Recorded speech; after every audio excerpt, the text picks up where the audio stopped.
Hi guys, welcome back to the Astro Imaging channel. Tonight's session, Adam Block is going to be on to go over PixInsight. The title of the show is PixInsight Fundamentals and Horizons. Adam Block is an accomplished astrophotographer. I think we've all, actually I know we've all seen his work.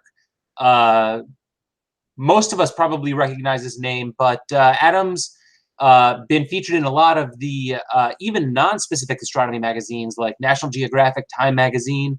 I believe he has about 90 APODs under his belt, with many more coming. And he's worked at a few different professional observatories. Most recently is Mount Lemmon, which I believe is mostly involved in public outreach. But before I pass it over to him, I do want to show off this week's image of the week.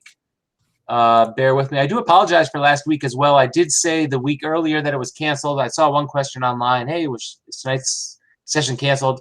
Sorry about that. Now I can't see. Are you seeing the right thing? Yes, you are seeing this. Okay. This week's image of the week is the Sator region by Jeffrey Shoker, I believe it is. What I like about this is the presentation. Wide field that he imaged with, let me see here. I believe that this is the Stellar View 130. No, that seems a little bit too wide. Let me see here. I need to expand the description. Bear with me. There we go. Tamron 28 to 76 millimeter lens for the wide field view. And then the Stellar View 130 EDT for the close-up view of the Pelican. Beautiful image here, but what I really like is the way he pulled out the framing and the presentation from that smaller square inside there. We talk about framing often, right? Well, look at a wide field image like this and pick a spot. Next time you go out and image long focal length, just zoom in on it, and there you go. Great job, Jeffrey. As always, you guys can submit your images by clicking there, or just go on, click Image of the Week, and check out the images that have been posted. That said, let me take my screen back, and we do have Adam Block in the room. So, Adam, I'm going to hand it right over to you. There you go. The screen is yours. All right. Well, wow. Thank you very much for inviting me to come on and do a couple of things in PixInsight. The motivation for doing this is that I've recently created a website that'll serve as a resource for PixInsight materials, instructional materials, and things like that. So let me just do a quick test. Can everyone hear me okay on your end? We can hear you fine. Okay, great. What's on the screen right now is my current website. It's called adamblockstudios.com. And on the website, I've basically put online all of the old material that I've done over the years. And what I'm most excited to talk about is, of course, the new material that falls under the PixInsight domain. So PixInsight is something that I've been working on it's been a project of mine for the past 3 or 4 years now. I wanted to reach a level of proficiency that would allow me to create instructional videos like I've done with other software programs such as Photoshop, CCD Stack, and things like that. So it's been really a lot of work, but certainly an enjoyable pastime as well to really gain further kind of insight into how a software program like this and in general just image processing. So what I have available now then are what I would call the fundamentals of PixInsight, and that's one area under which you'll find all kinds of information about what is just absolutely necessary to be able to work in and make your way around in PixInsight in general. And then there's the other section, which I would call the more artistic one, which is PixInsight Horizons. And it's there that I will continually post once I've completed all the materials, or at least most of them. I'll always update when when PixInsight people make new things. I'll continually upload in fundamentals as necessary, but it's in PixInsight Horizons that it'll ultimately kind of transfer over to there. And I'll be creating new content, new material weekly or monthly as I go along that I think really gets into the nitty-gritty of how you make this an artistic enterprise. And that's really what a lot of people want to see. They want to see the workflow, not just the step-by-step, how do you use a particular process, but how does it all come together? And it's in PixInsight Horizons that I do that. So one more thing about this website. The nice thing about it is that all of the content I make available so that when you click in one of these areas, you can see all of the chapters and all the information. And then if you continue to click down, for example, in masks here, these are the various videos. You'll notice that they're not short. I tend to talk in great depth about many of these subjects. Masks, for example, is a very important one. If you look back at the kind of the list of items here, notice which area has the most videos on that particular small topic. It's masks. So that might be of interest to many people as far as a fundamental concept of PixInsight. And then if you continue to click here, I'm not logged on, so anyone from the public will be able to get to this point, but not beyond. You do need to be a member in order to play a video and see kind of what's going on inside. So that's what it looks like, but you can see all the content, and if that's of interest, you can become a member and then enjoy all this information. I think at the moment, just in fundamentals, I have nearly 30 hours of material. And then in PixInsight Horizons, that's an ever-growing collection of stuff with many, many more hours of content. So I appreciate the opportunity to show my website, my new thing. I'm just so excited about it. And what I'm going to show next then are some examples that are basically from this content. And you can get a sense of the kind of information that I show and my style of teaching the information in general. So let me just pause for a second. Are there, I'll throw it out there. You can interrupt for questions. This would be a good point. And then let me show you the demonstration I'll do next. Did anything pop up on the screen? Because I don't have a second monitor that I'm looking at. There are no new questions, okay. But let me just mention to everybody, you ask your questions on chat. If you don't know where our chat is, go to our website, theastroimagingchannel.com. Bottom right, you'll see a bouncing bar. That's our chat, and you'll be in. Ask your questions. If I don't call them out to him right away, it's because I'm trying to moderate them a little bit. I don't want to throw off his thought process. All right. Yeah, what I'm going to demonstrate is, of course, on the fly. It is impromptu, so there is no scripted thing here. I'm going to do it in real time. What I'm going to show first, I have three things that I'd like to demonstrate. The first one is something that I'm really proud of. I call it selective rejection. It's a technique in PixInsight where there are things that are in a set of images that you won't be able to reject statistically by the numbers. And so you need to find some other way to get rid of the problem, whatever it is. And it can be any number of kind of problems. I'm going to show you a specific example, but this technique is not specifically for it. It is for any kind of general issue that is of this kind that you cannot reject statistically by the numbers. So this is part of the process where you combine data, and then in that it's image integration, you have the opportunity to set all the rejection, numerical rejection parameters. It's in that step that we want to take advantage of another element, another part of it, which allows us to identify parts of an image by number that we don't also are not interested in being part of the average. We can reject those as well. So that's what I'm going to demonstrate. To begin with, though, let me show you an example that has the problem. This is a set of images on a group of little galaxies. And if I flip through the group here, you will find that there are dust donuts that show up. So now I need to pause and just make sure, can you see on your end that thing that I am circling here? I can see it on my end. All right, good. That's one, right? But as I flip through these, you'll find that there are other frames where there are other ones. Here's one there. And then you can get groups of them. There's a pair there and one there. And then perhaps even something like this, where there are whole clusters of little dust donuts scattered around the frame. Now, if I combine this data, there is no way I can statistically reject it. It just won't work. Those values are just too near to sky values. If I were to try to reject them, I would also be rejecting most of the sky. So there's got to be some other way to get rid of this stuff. Now, most people, I would argue, when they encounter something like this, would throw away the data. They just wouldn't use it. They would say, I raise my hands up, I give up, I'm not going to use it at all.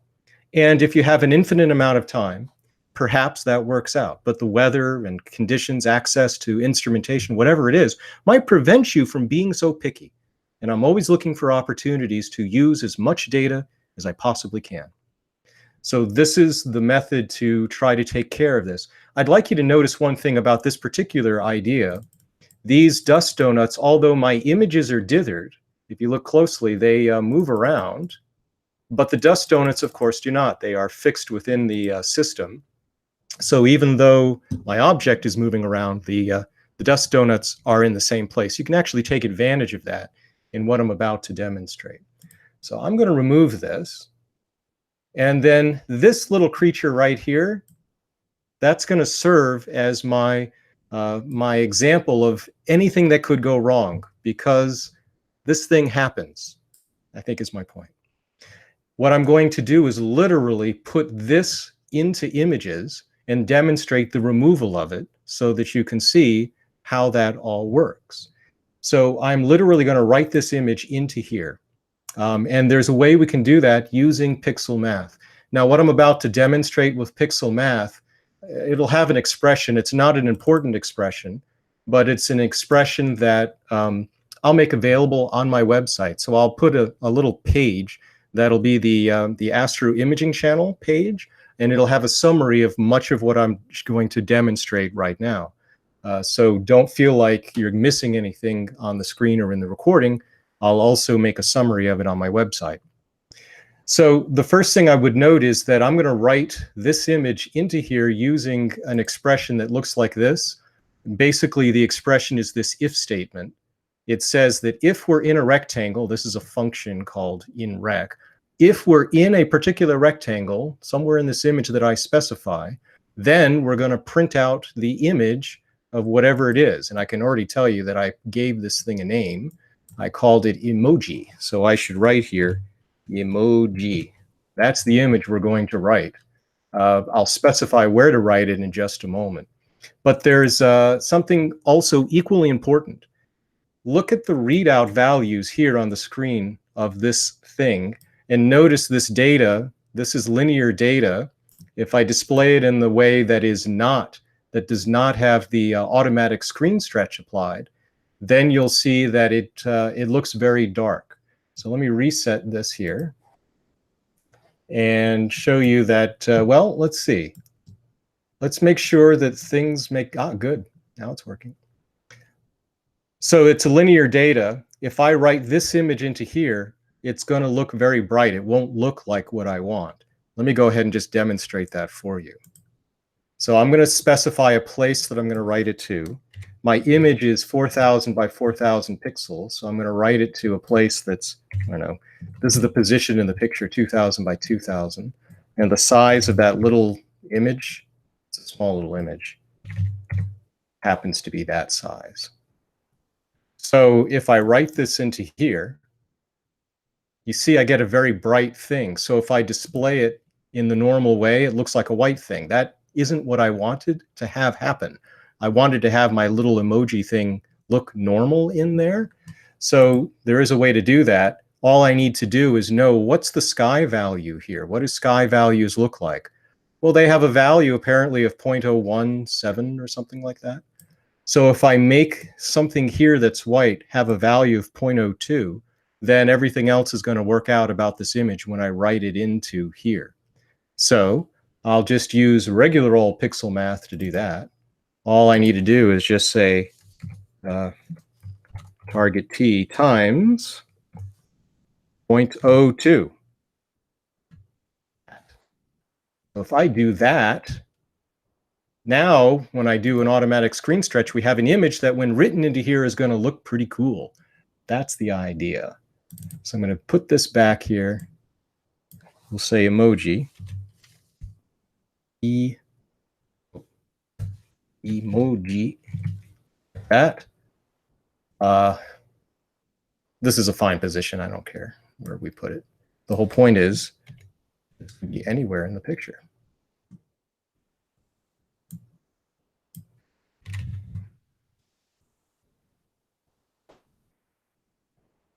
And now you can see our little thing right there. But that's not good enough. Maybe we want another one, right? Perhaps we want one somewhere else.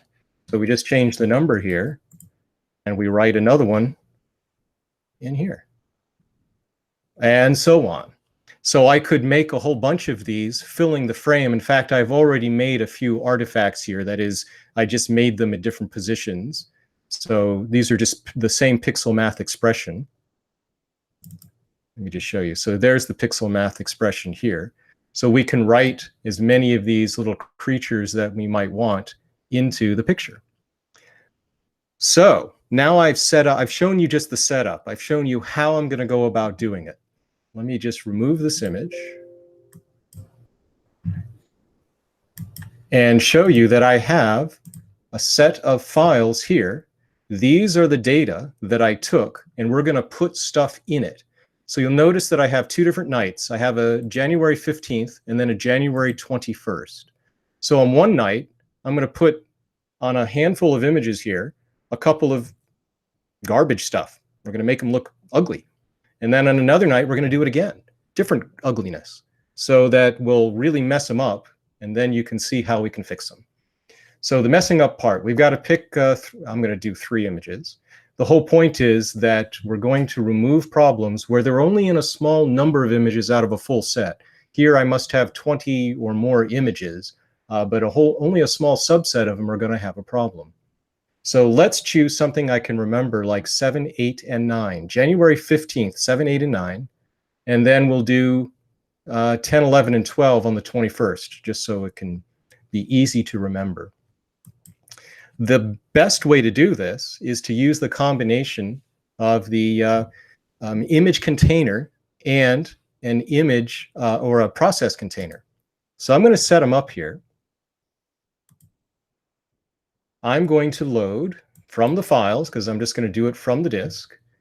I'm going to do 7, 8, and 9 on the 15th. Those are the 3 files that I want to write artifacts into. And I have 3 artifacts here. So these are the files I want to work on.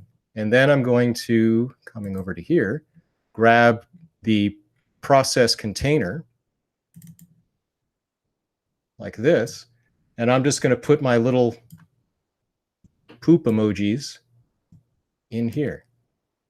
So now I'm going to write these little poop emojis onto these 3 images. That is what I really want to do. Now I got to make sure that I've specified the output directory properly here. It needs to write them to the correct place, or else I don't know where they'll go. So the output directory, that is the correct directory. So here we go. Now the question becomes, which way do you drag this? Do you drag this thing on here? No, we go the other way. We want to drag our images onto the processes that we want to have it happen to.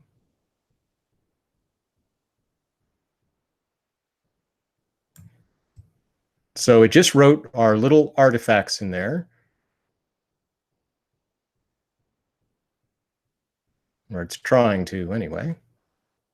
It's hard work, I guess. And I'm going to do one more set. So let's clear this. And perhaps I'll just do that there, because we want the same directory. So let's do, what did I say? The 21st. Now we're going to do, I said 7, 8, 9. So we want 10, 11, and 12. And of course, I want a different set of artifacts. So I'm just going to put 3 more of these emoji things in there. And again, we do the trick that I just did.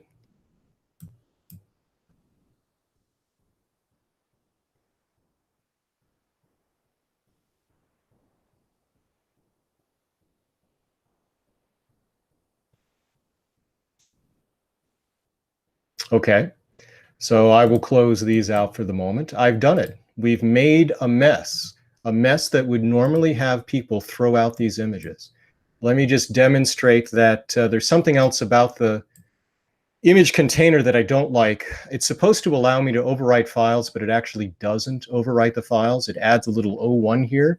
See how there's an 01 on the number 7? So I have two number 7s, but the one that's 01, the one that was just written a minute ago, well, that's the one that we just made. So I'm going to, being so confident in what I've done, I'm going to delete the ones that are not the 01. So let's make sure that's 7, 8, 9, and I have 3 others, yes. So they're gone. And then the same thing here, we want 10, 11, and 12. Yep. So now if we blink the images, oh, I don't have my blink up. Let me go grab blink.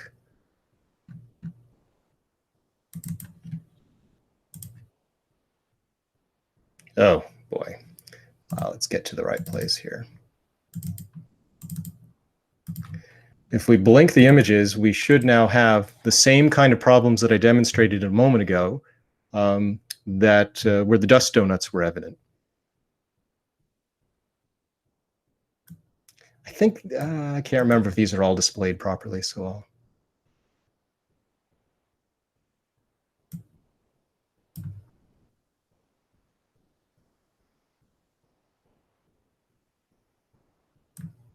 So blinking the images looks fine, looks, oh, I hope you agree that looks terrible, right? And those look fine. And then we have terrible again, but in 3 different places. In fact, if you look very closely, you'll notice there's actually some overlap between one of them. And I did that on purpose as well, to demonstrate that you'll get a kind of a double rejection necessary there. So having done this, what do we need to do to fix the problem? Well, I'm going to open up one of the bad ones here as a view. So we'll just open this one up.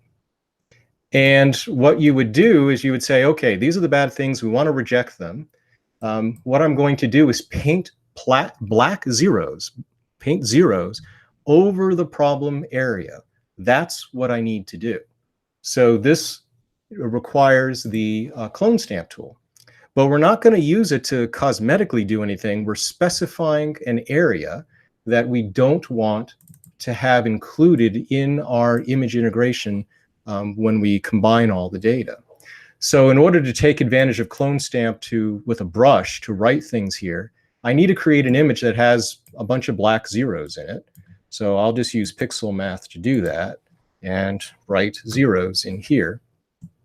So we should just get a black image. And now we do the whole trick. We've done all the setup here. So no target view. This is the target view. This is the place. I often call this, if you want to know, I often call this a paint bucket. You don't need to name it, but it is effectively a paint bucket. So there's the source. And then with a fairly large brush, we can paint our zeros over the problem areas. So the softness we want completely hard, and then we go like that. I hope you can see how carefully I'm painting. Oh, I'm off the edge of my image. There we go. So I've painted. Now I need to save this process because we need to apply this to all images that have problems. So what am I going to call this? I'm going to call this the January 15 fix, because, or I don't know if it's a fix, but it's the rejection, maybe is a better word. These are the things that we're not going to include there. I also need to open up one of the ones that's in the 21st here. And I do the same kind of thing. Yeah, that's okay. I do the same kind of thing where I'm going to get that clone stamp. And here is the target view. Here is the source view. And here again, I do this, and I went off the screen again. There, really terribly done, but it's done. So this one is going to be the January 21st.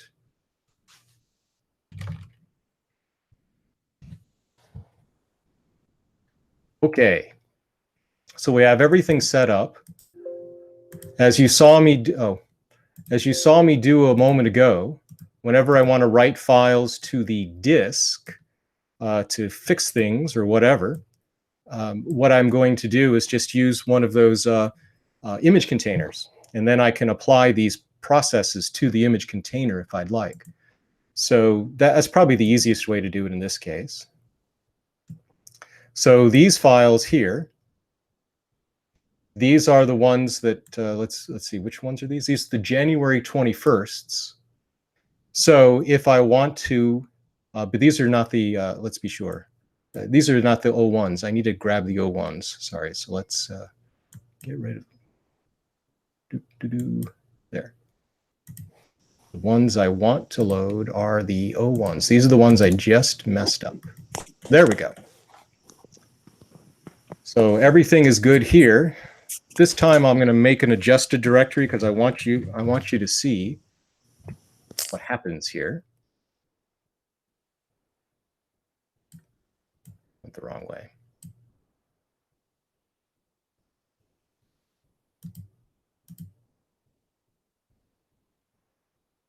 And then let's do the same thing for the 21st. There they are. This is the correct place. And so, oh, I really should be looking over here so I can see what I'm doing wrong. The directory is not existent because I didn't spell. Okay, hold on. I hate when I mess up.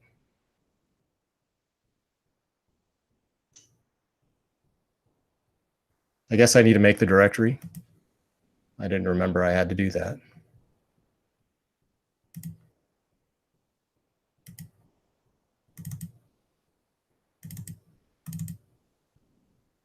Easy enough to do, though.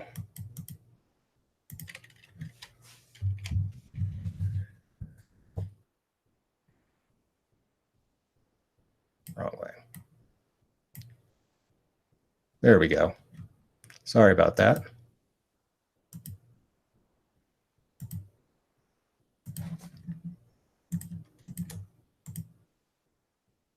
And that's this one.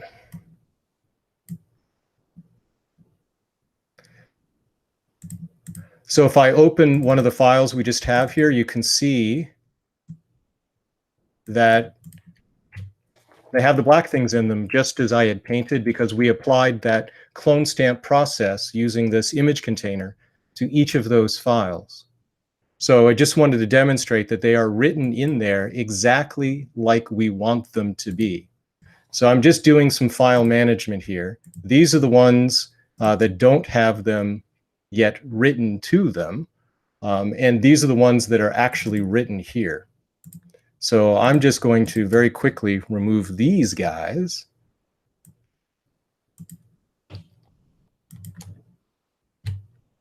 And these I'll put right back in. Just copy, paste. Oop, paste. Okay. So the final step is once you've written those zeros, yeah, that's fine. Once you've written the zeros, you can now come to image integration. And we have a set of images. That's this set here. We're going to do average, additive with scaling, noise evaluation. That's all just fine.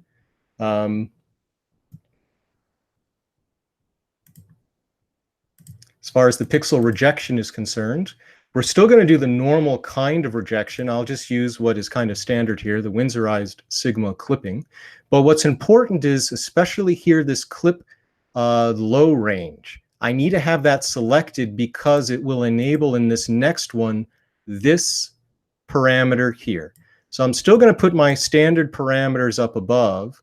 For sigma low, I mean, I don't know, I might do 3.5. For sigma high, I usually do 2.2. But this is the one that takes advantage of the zeros because it's going to reject anything that's 0 or less. And 0 is the key number because that's what we painted in there. The final thing that makes this work, and this only happened in the last year, is this large pixel rejection. First, let me do this without the pixel rejection and then show you why it was so necessary and why I am so pleased to be able to show people that this works. So I'm going to go ahead and press the go button here, and I'm going to show you that it does work. Of course, you know, these things take time. So if there is something, if there's a question here in the next 30 seconds, I can address it. No, I'll just comment something I'm saying in chat now. I've never seen this particular technique for basically maximizing the amount of data when you're removing an issue. Yeah, this is one of several ways to try to save data that most people, this happens to be a specialty of mine. There are many, because I've been imaging for a very long time, I've come across lots and lots of different kinds of problems. And boy, you got to figure out a way to save the data. It used to be that, you know, I only had a limited amount of time to do things. Here's the high rejection, which looks pretty typical. Nothing special going on there.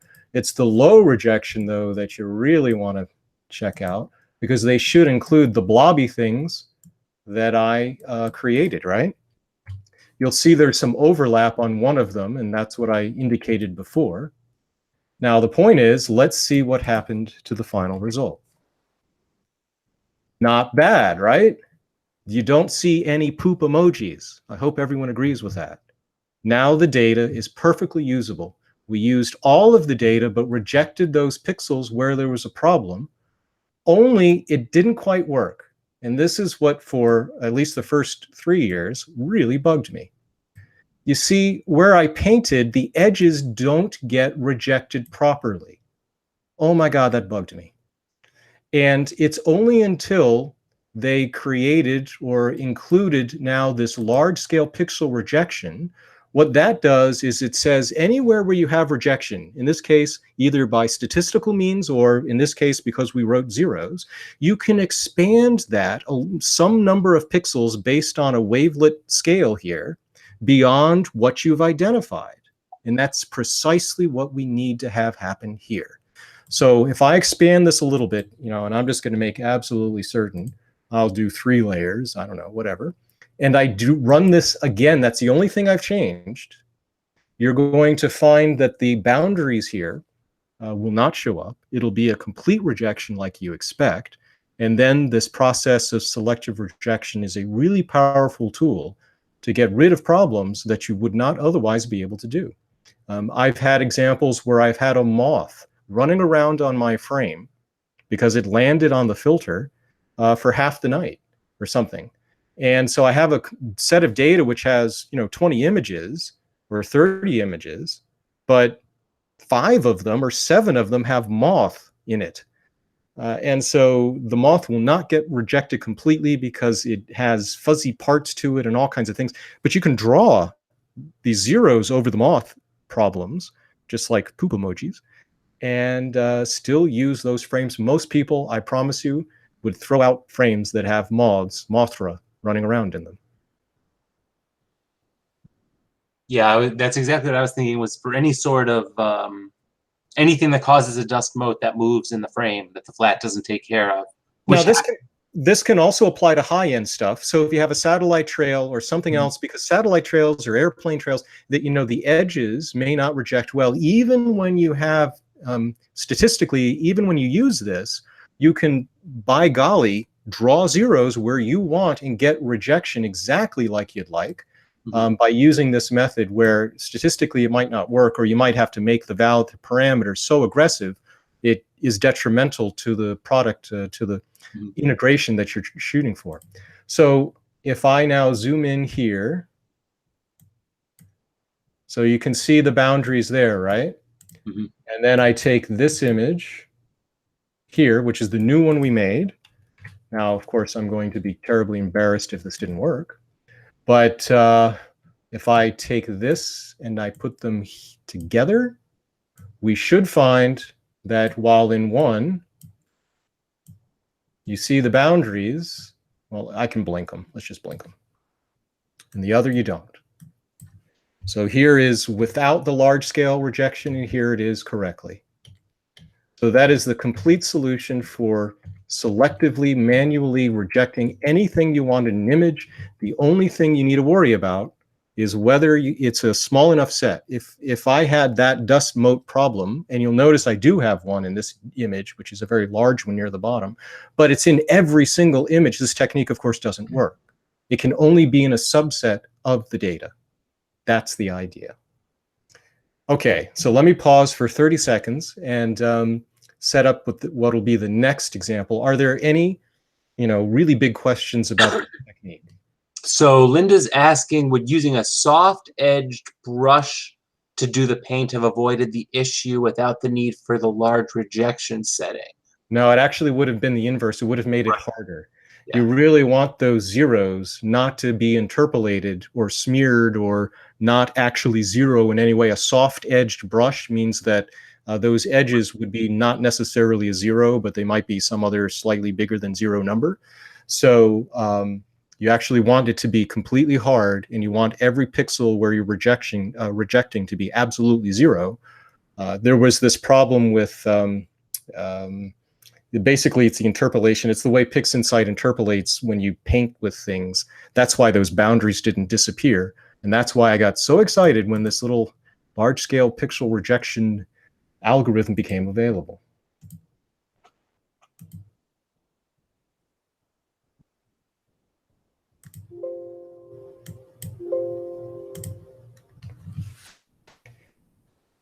So I'm loading up the next topic that I'd like to go over, and it's a topic that I'm going to approach in a different way. Part of what I'd like to do tonight is to demonstrate that there are different ways of thinking about issues that we all deal with in terms of image processing, and one of them is LRGB combination. When you create a blended luminance that's blended with the chrominance with the color information, there are certain properties of that blending that occur that if you're aware of how it works, you can use it to your benefit.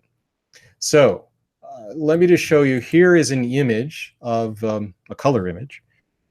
And it is, of course, comprised ultimately of luminance information and color information. Now, this isn't a blended image, but the idea is that we're going to blend this information into some kind of luminance and get the colors to be as vibrant, as colorful, and as saturated as we might hope it to be. And that's always a challenge. Oftentimes what happens is people will have a luminance image, they'll have a color image, and they stick it into this, LRGB combination. They try to get the images to look similar to one another. Maybe they use linear fit. They do something to make them commensurate and put them together, and that's the end of the day. But I don't think that should be. I think that there are more nuances, more dimensions of that blending that you can take advantage of, and that's what I'd like to demonstrate now. But I'm not going to do it on a specific image, because then it becomes specific to the brightnesses and the colors of that data. Instead, I want to use what I would call a meta-luminance and a meta-color image. So let me give you an example of what I mean. I'm going to make a copy of this cave nebula image only because it's going to be a container of the right size. So if I were to write zeros here with pixel math, I'm just going to make it again a black image, which is not exciting at all. I don't need to, but I am. Now, if I want to make this some kind of, and I'm going to call this again a meta, I don't know what other word to call it, luminance image, that would be a luminance image that has all brightness levels. Well, an image that has all brightnesses displayed in it is a gradient. And so I'm going to create a gradient in this image. For those of you that are, again, familiar with pixel math, there's a nice way to do this. Whenever you look at the position, there's a function that can return the position of a pixel. And it's called x and y, and then you put these little parentheses, which means it's a function. But this will return the actual position, like this picture here is 4,000 by 4,000 pixels. So when x and y here is like in the middle, 2,000, that's the number that it would return. But what I could instead do is another function here, which is the normalized result. That's this one. This one returns the result, let's say, just in the x-axis. Instead of x going from 0 to 4,096, it's now going to be represented as a number between 0 and 1. So the halfway point of 2,000 is going to be 0.5. quarter is going to be 0.25, and so on. So that means that if I want to display here a gradient, I can display this as a position and a brightness based with this function.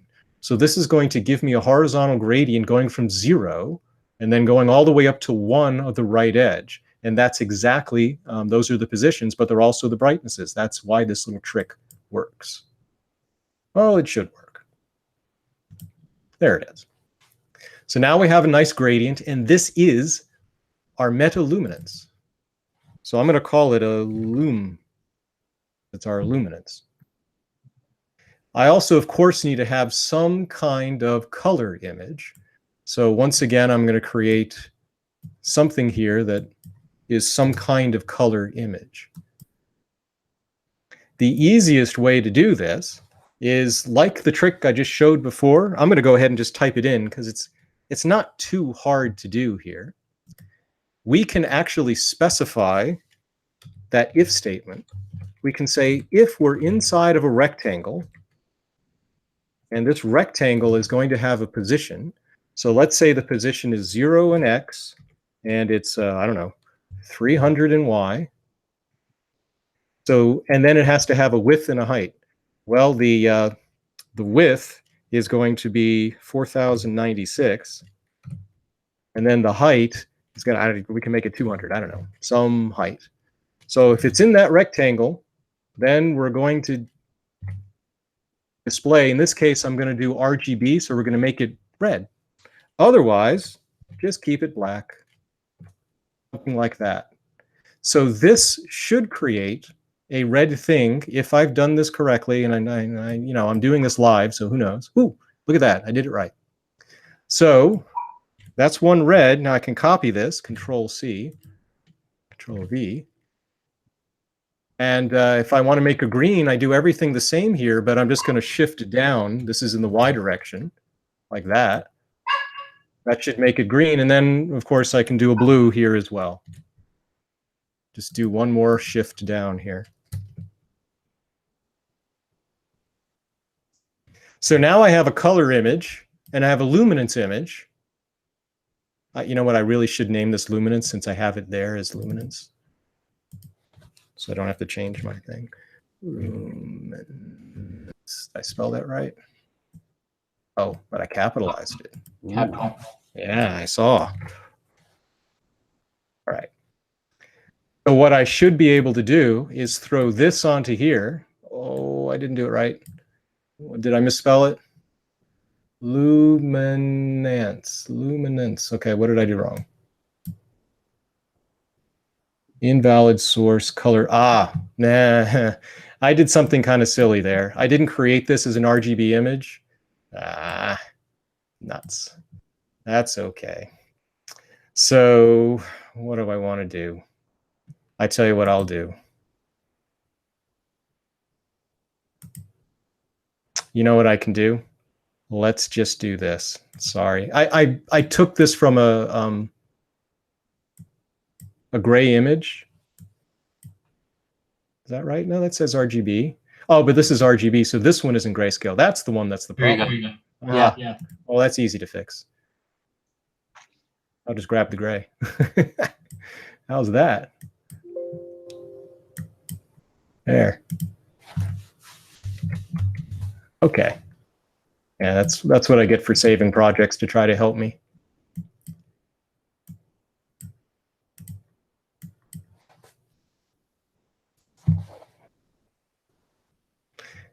And then we get the result, which is that blended result of the color going overlaid on, of course, the luminance information. And you'll notice something kind of interesting here is that the color changes in its brightness as you go along. And it fades out, for example, as you get closer to the right side. And it's that fading that's always the problem, because when you're looking at something that's really, really bright, it's difficult to maintain the color saturation in those areas when you use LRGB. So when you blend with the L with the RGB. And so that's why these parameters here, these transfer functions, become important. But there's other ways of affecting the result, and that is to manage the color image in such a way that it blends better with the luminance that we just created. Now, I note that because I did this wrongly by not having a grayscale image and stuff, I've affected the results. And so I'm going to make sure that I do this properly because I do have one of them already created here. So this is like the cooking show where you have to have some things that are already complete. Yay. But one thing I do want to show is that a moment ago when I made this red, green, and blue image, you'll notice that I used values of 1 for the color data. Well, look at an actual astronomical image. The colors are never that bright. Oh my goodness, they're not even close. So this is a nice color image, right? And what kind of values are we getting here on this little part of the nebula? Well, we're getting values that are, they're 0.006. I mean, go look at something bright here, some bright part of the nebula, and it's not even getting to, 0.1 yet, right? And so that's very typical in an astronomical image where you have this color data, but it isn't very bright. It's only until you do some kind of stretching of the information that you see all of these wonderful colors. Because in actuality, in the linear sense, this is what that color image looks like. And that isn't what I created a moment ago. So really what I need to do is not have an image that has 1s here. I really need it, and this is being very optimistic, but if I do a 0.1 here, right? If I output 0.1 for RGB, and that becomes my image, this would be something closer to an actual astronomical image. And it's only when we do our screen stretch do we get to see the colors even just beginning to show up. So we have a meta luminance image. That one's easy because that's just our grayscale, our gradient. And then now this I would call our meta color image. It isn't a very bright thing. It's a very faint thing. So here then, I've created that image of that meta image. So let me see if I can just redo this so I just really do not have a problem here. Yeah, I'm going to delete this. You would agree that this is an RGB image, and I'm just going to change this to our meta RGB. I have the answer already here, but I just don't want to use the answer because it bugs me that I have to use the answer. So I'm going to create a new image here. Just want to make sure I've got this right. I am going to call this our luminance, if I can spell it. And this time, I want to make sure it's a grayscale image because I just want to do this correctly. What did I do wrong? Create new. Oh, I have all that stuff up there. Okay.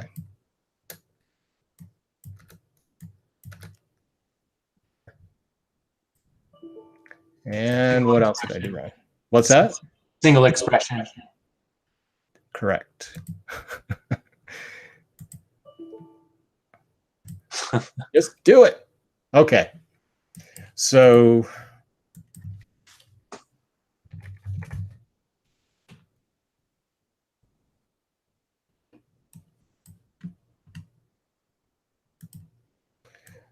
believe I've done this correctly. So of course, if I were to blend this information as it is with our luminance, and let's do that.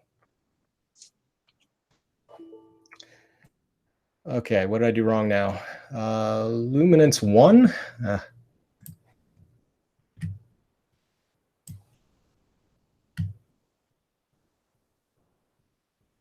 You get a result that, of course, looks like this. It's extremely dim, and you can't see anything, right?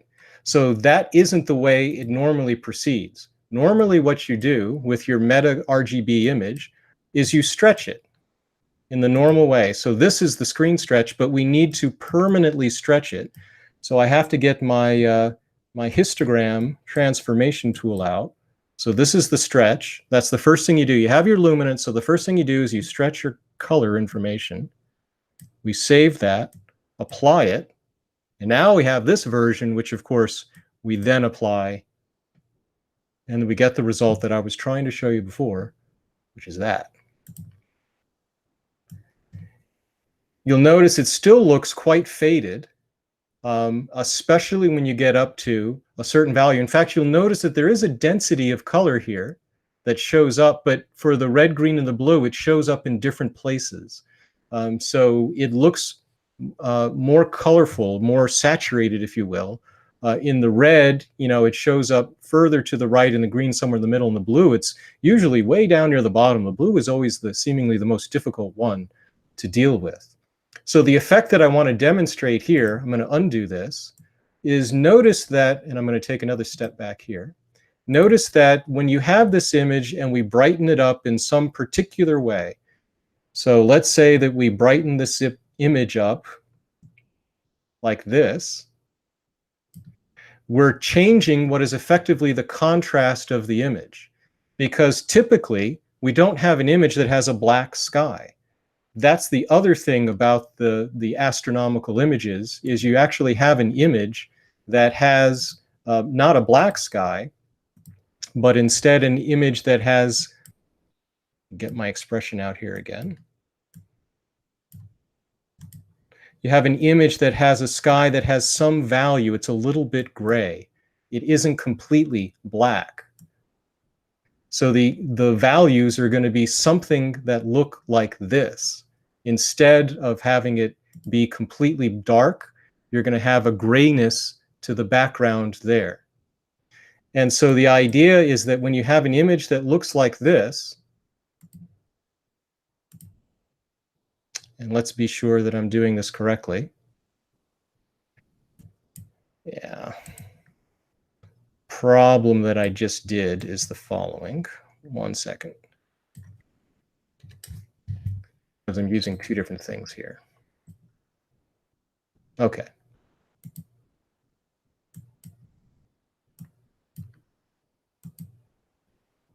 So watch what happens when we change the contrast of the color image, making it dark here, permanently stretching it with the histogram transformation here, writing it here. There we go.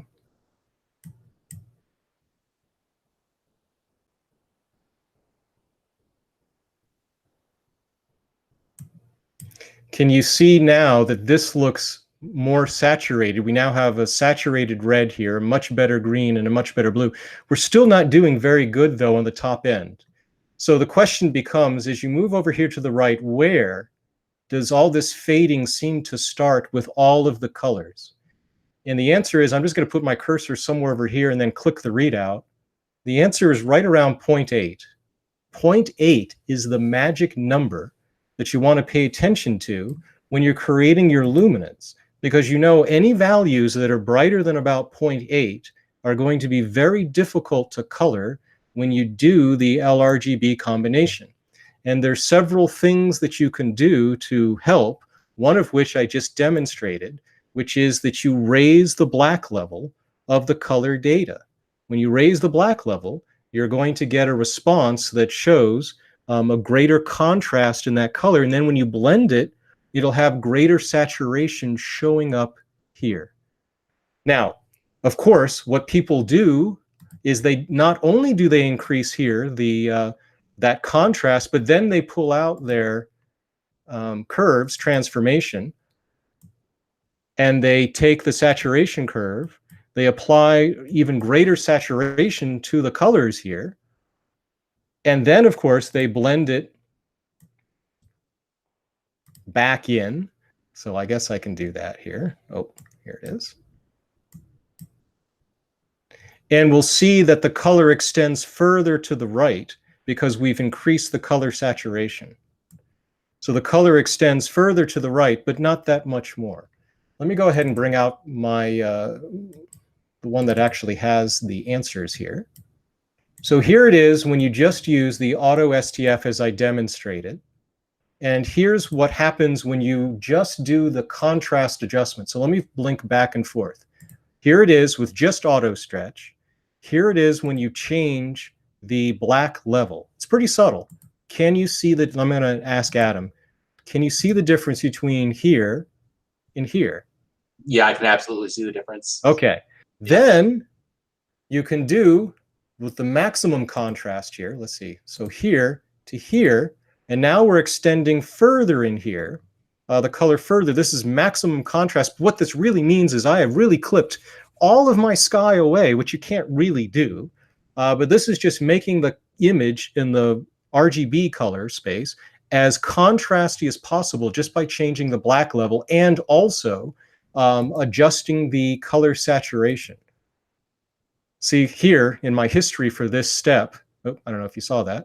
The history in that step is that I had the LRGB combination, and then I even raised the color saturation. That's the best that most people get to when they use this combination. So the last thing I want to demonstrate here is that there are other methods of going even a step further. One of which is another way to increase the saturation or a contrast of an image in the color space is to use a process such as arc sine stretch. And so I can try to demonstrate that really quickly here. I'm just going to demonstrate, and then I'll show you in my resulting image what the difference is. So here is our, let's go back. Here is our, let's make sure, yeah, that's the astronomical image. Here we have the dim image. It should have the background of 0.02. It's perfect. Now what I'm going to do instead of what I just did a moment ago with all of the contrast adjustments with the black level is I'm just going to get out arc sine stretch, and I'm going to stretch it by, you know, I don't know, some number, 8, whatever. I'm going to stretch the image like this. Now that's a very different result. And this demonstrates something. Number one is that the color image doesn't need to look good in order for it to be a good color image to blend with luminance. That's another trap that I think people get into. You don't need to have a pretty color image in order for it to work as a way to colorize a luminance image. And that's a really important thing to keep in mind. So I'm going to go ahead and, sorry, let me get rid of this thing. Our luminance image is still here, right? So just with LRGB combination, let's combine it now with the arc sine stretch result.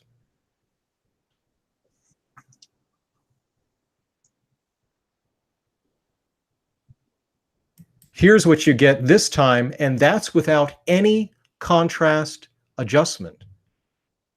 If we instead took this stretched result and did a further contrast adjustment like this, right? And I permanently, I'm going to get rid of this, we don't need this. And I permanently stretch it like this. And then we do this. So this is arc sine plus a contrast adjustment. Watch the result that we get this time.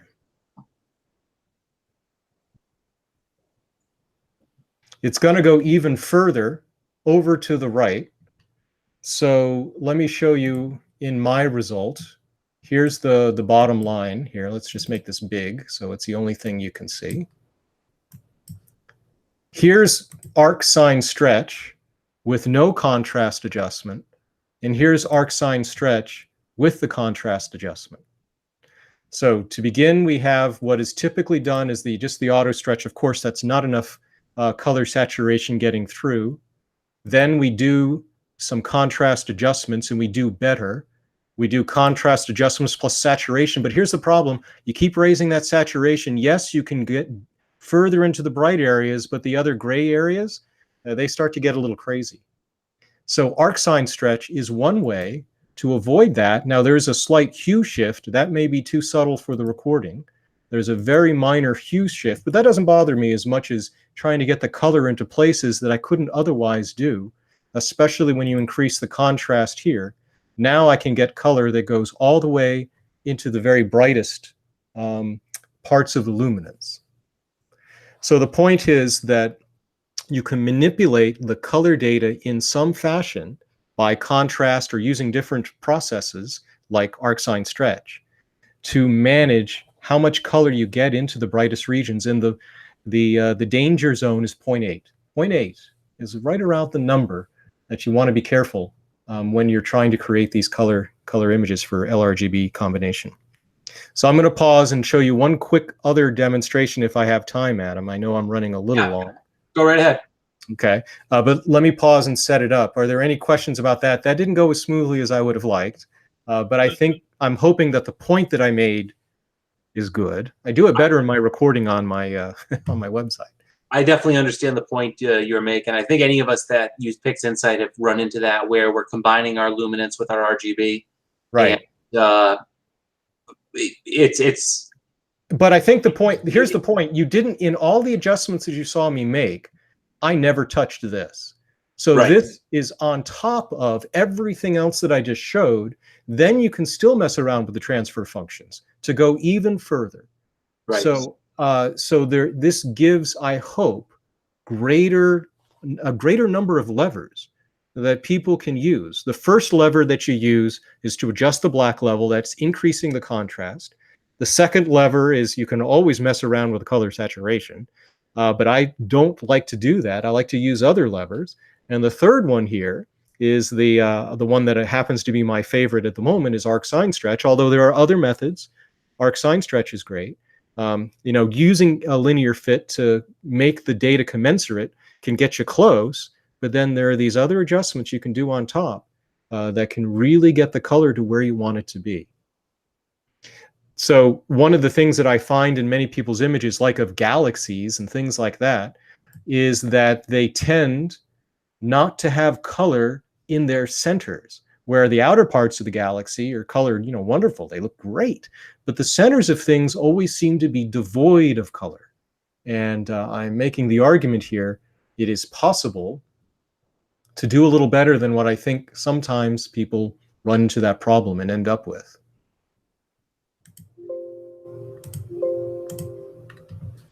And I guess I can show you something of an example here, although it's not the reason that I'm bringing this project up. This one will take a moment to load because it is the actual project that I was working on for this data. It's a Galaxy NGC 3486. But it does show that I was able to get color, and this galaxy has a very bright core surrounded by, you know, bluish spiral arms and everything. But it's not a white core. The last example I'd like to demonstrate is something about the dynamic background extraction tool and how to approach using DBE. So this is actually the RGB data here when blended with luminance, not too far along the path of getting to a complete image. But I think you'll agree that I was able to get color inside and also have the color on the outside and colorful stars, color everywhere that I wanted there to be color. And it was using the same philosophy that I demonstrated a moment ago. You'll notice that the grayscale image here that I was using, I made particular paid particular attention to make sure that before I got too far along the way, look at the very brightest values that I have here. Do you see the magic number? 0.8. I tried to make sure that anything that I felt was important to have strong color shouldn't exceed about 0.8. Stars, they are going to exceed it, but the star color itself, unless you're going to make manage stars with a star mask, and I don't do that. I let the halos of stars determine their color mostly. That's a stylistic consideration, but that's not my concern. My concern is the object, the galaxy. That's what concerns me the most. Okay, so on to this data. Let me display it there. This is about DBE, so I'm going to minimize the color here. Now this has been processed, so I need to go back in time to a point before I did the dynamic background extraction on the image, because I need to show you what looks pretty good now wasn't originally all that great.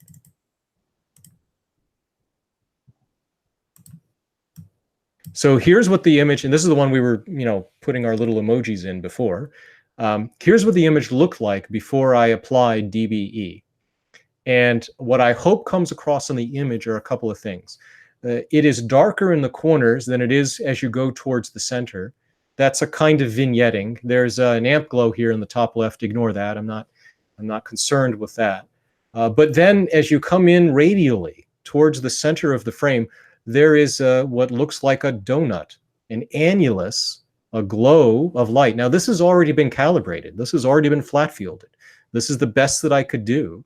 And yet I'm left with this. Now, this is left over after you've done, your image integration. So it's not a very bright thing, but it's enough that if I wanted to show faint features of something in a field, if this was a really faint nebula, this would be a really big problem, and I need to handle it. Now, furthermore, as you go in, it actually gets darker right around the center where it so happens my galaxy is. So there's a turnover. It really looks like a donut. I don't know if I can exaggerate it or not here. Let me just see if I can exaggerate it. It's going to make it look terrible, but do you agree that you can see the kind of the brightness there, Adam, while you're...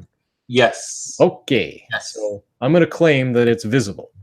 So what do you do in a case like this? Well, the thing, whenever I look at an image, there are different kinds of errors. I'm going to call them flat field errors. They could be gradients. They could be any number of glows. Some of the glows are going to be symmetric. Other things, I might just be, some glow might be over here on the right, or it goes from right to left, but it's not symmetric. It is just arbitrarily those glows are in the frame because of flat field errors or other particular issues that we want DBE to take care of. So the technique that I use with DBE is step one. Are there any symmetric glows or errors that I can take care of? If there are, take care of those first, because these things are they are convolutions of one another. You can take care of one thing, and then all that will be left over are the other things. And so in this case, you want to take care of the symmetrical stuff, and then the stuff that's not symmetric, well, you're not going to be making it any worse. Then you can take care of that, hopefully to by using smaller adjustments in a second pass of DBE. So DBE can do more than one pass if necessary. And so that's what I want to demonstrate here. So I have identified in this image that there is a symmetrical thing. It is this kind of donut-like thing in the image. So let's get out DBE.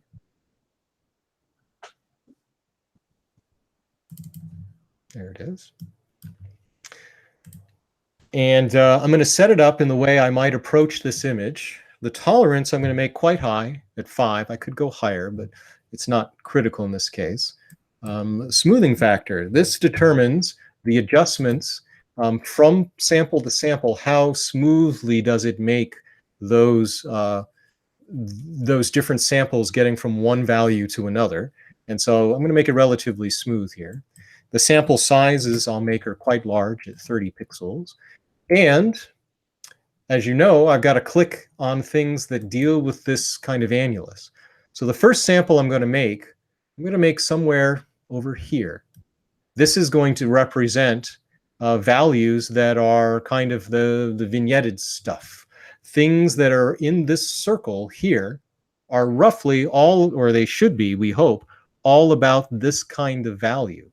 So that's going to characterize this radial element of the image. I'm not going to click everywhere, I just click here. And then we use axial symmetry to apply, this is a sample at this radius. Now this is a polygon, so we really want it to be something like a circle, something like that. And then I just basically characterize everything radially here. So I'm going to next choose a point that is somewhere just a little bit inside of my annulus of brightness. Maybe I choose a point that's here. And again, I make this axially symmetric, like that.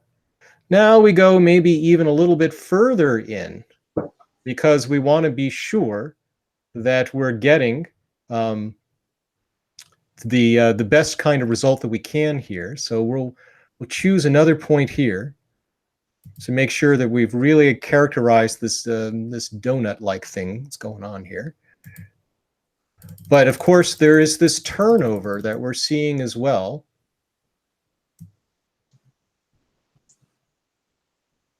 And the turnover happens, you know, somewhere in this area. It's very close to the galaxy where it gets a little bit dark. So I need to characterize that as well. So I'm going to characterize that maybe there with another one of these axial things. There. I have everything I could possibly do, I hope, to characterize everything that I need here. Now, one thing I do notice, I'm fiddling around here because the vignetting in the circular thing, it's not actually, you know, you need to adjust these circles so that they are symmetric with respect to the glow itself. And that happens, I think, to be centered on the galaxy. So you can move this around a little bit, you know, something like that maybe to give us something close to the symmetry that we're seeing here. That's it. That's all I need to do is to click 4 points. And we want to use a correction type of division. That's a whole nother conversation, but it is the default, I would argue, for most people should be division. It is normally a flat field error that people have, not light pollution gradients and other things that people think they have. That's usually not the case. And that's another topic for another time. Division is what I'm going to use. This is certainly a flat field error. Let's apply and see what happens first. So here we get a result that looks something like this. Now it looks kind of okay, right? But then you notice that it's overcorrecting or undercorrecting, I don't know, whatever the word is, but it's too dark near the middle and maybe even too bright outside of that. So it's not quite right. So here's the most important point of this demonstration. It is that, you know, yes, these samples are calculated, right? But it doesn't mean that you need to go with whatever that measures here. We can manually adjust them just a little bit. And if you didn't know that, that's something you can do. So if I wanted to tweak this, so by the way, I don't want any stars in there, whatever. I don't know where this one is supposed to be. There. If I wanted to, I can make this a fixed point, and then I can either make these values a little bit larger or a little bit smaller. Now, one thing you should appreciate is that these numbers here they're very, very small because the values here that we're measuring are very small numbers. So you know, what is a significant digit here is something that you'll need to figure out. But it's really not hard. I mean, you can just randomly guess here. Let's say that I made this, you see how the last 3 digits are 732? Let's say I make it 800. Now, I'm going to do what I believe is the exact wrong thing. But I'm going to say, instead of use the measured value, use a value that I'm typing in there. And now let's see the result that we get. I have made that darker, not brighter.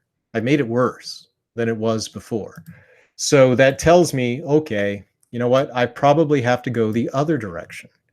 Let's try to make it a smaller number. So I'll go 700. And now let's see what happens in this result. Oh, well, look at that. Doesn't that look better? Now I'm starting to see that it is more equal here in brightness going from this corner going on in, but it's still dark right around the center, and that's probably being controlled by that innermost ring. So maybe on that innermost ring we do a same kind of adjustment here. Maybe we also make it, I don't know, I'm going to guess 700 again.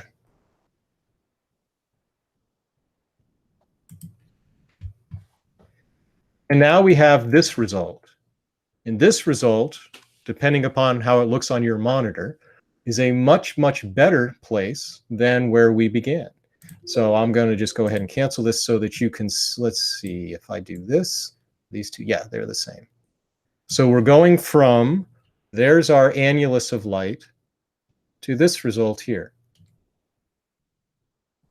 And maybe you could argue that's just ever so slightly darker, but you know, that is a fine job of correcting. But again, you can also do a second pass.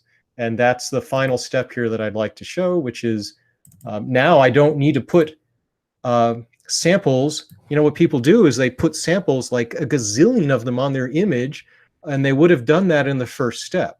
So how many samples did I use? I used 4 or 5 samples in the first step, and now I'm going to use a much smaller set of samples on the second step to much more smoothly correct for any residual kind of errors here. So how many things am I going to do? Well, I don't know, let's do a smaller tolerance. We'll still use our 30. I'll still keep it relatively smooth, but let's just do, because I want to do this quickly, 4 samples per row. Let's do that. And then let's still do division. Let's generate here. So here are my samples. Now, what is generally done and what I will do is I just want to make sure these samples don't have any stars in them or anything like that. I'm going to, you see how there's some stars? I'm just going to make them just nice little pieces of blank sky. So no stars. And I mean, if it's like that, it's fine. It's just keep it blank, because my tolerance is pretty high, right? I want to be sure that I just have sky values here. And it's not, those stars are not being used, or at least the things that are black, but the thing is that stars have halos, and that does contribute, especially if the star has a diffraction spike. That would contribute to the calculated answer here, and I don't want that in my answer at all. See, this would be in an area that isn't a true representation because of the glow of the star. So I would move that to there, put that here. I'm sure that's fine. Fine. See, this is in the diffraction spike. I don't want that. And then what do we have? This one looks fine. Fine. Okay. Oop, galaxy. Okay, so that's it. So division, everything else looks good. Apply one last time here. Press OK. And this would be the very best correction that I could make. So let's be sure. Here is the original. And there's the final result. The point that I just want to stress is that there are other ways of using DBE, other ways that I think are, if not more elegant, more efficient, by using a smaller number of samples. And you can do that by where they are, where they exist, any kind of symmetries. It could be a gradient that just goes from one side to the other. Then you can just use a line as a linear symmetry. Even though you may see other things in there which are not symmetric, if you can identify asymmetry, in this case I did a circular or radial one, then I get rid of that first and then use a smaller number of samples for a second pass, and I get what I think is a very good result. The dust donut here is probably the last thing which I needed to get rid of, and I did do that subsequently using another cool trick. I think that's it. That's what I wanted to show this evening. So I'll pause if there are any questions. If you haven't been overloaded by all of that, then that's great. Very, very, very cool. The first thing I'll say is three techniques that I've never seen demonstrated. I've seen the tools demonstrated, but I've never seen the techniques demonstrated in that particular way. We all stick to those. Well, I shouldn't say we all. There are, most of us, I think, aren't quite, don't have quite the grasp of what's going on behind the scenes in PixInsight, where we can really do everything we want to. So we kind of stick to the instructions that we get in the few videos or the books that we can read on it. But I can see what you're doing. You're getting us to somewhat grasp the concept of what's going on. Well, and I think that part of what I'm trying to demonstrate in the videos that, again, I have on my website is that once you can see how each of these tools work, once you can see that in DBE, you can manipulate that fixed, sample. Instead of going with whatever it calculates for any sample, you can always fiddle with it. So if there's one area of your image that you keep clicking a sample there and it just doesn't do what you want, make it do what you want by just changing the number. And that is an extremely powerful thing to know. And you generally won't see that, in those step-by-step things, because it isn't something that's going to be a cookbook fashion, but it gives you this greater, dimensionality to work with your data and get the result that you really want. Yep. The one quick question that popped up at the very end, could you just explain a little bit about the difference between division and subtraction, specifically in DBE, whether it's flats or light pollution or whatever it may be?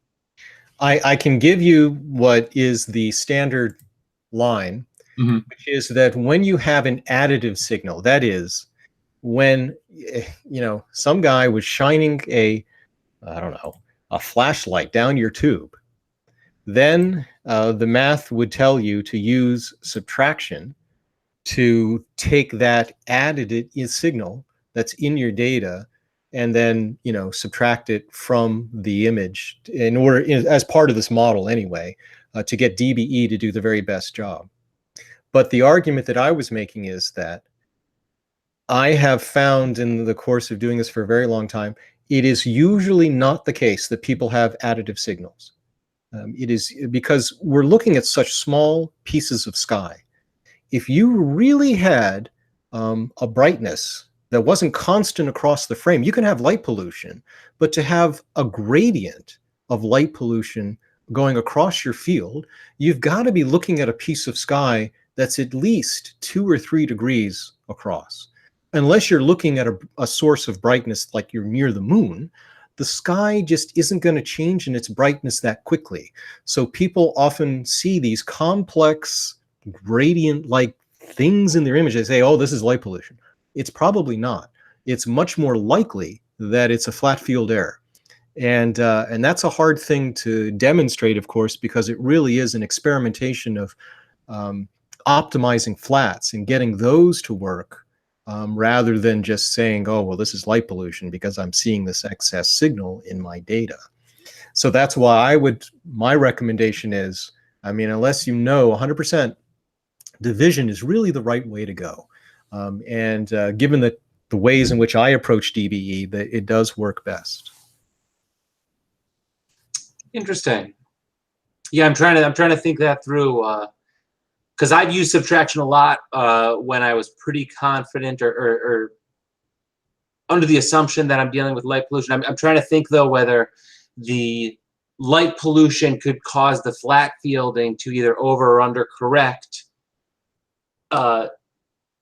further exaggerating what looks like light pollution, but is actually just the over and under correction. So maybe division is more appropriate. But I'm trying to think that through. I'd almost have to experiment a bit in PixInsight to kind of figure that out. Yeah, the question really is your optical system making the problem or not?